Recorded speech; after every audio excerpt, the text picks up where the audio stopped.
Hello friends. Welcome to my channel.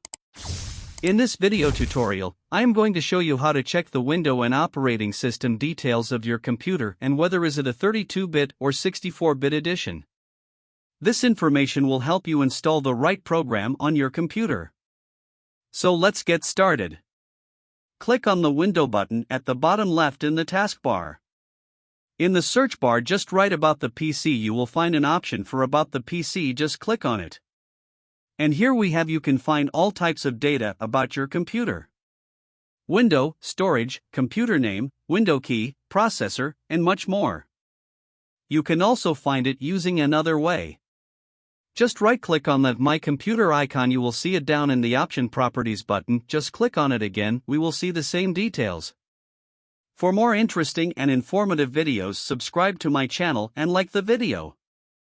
Thanks for watching.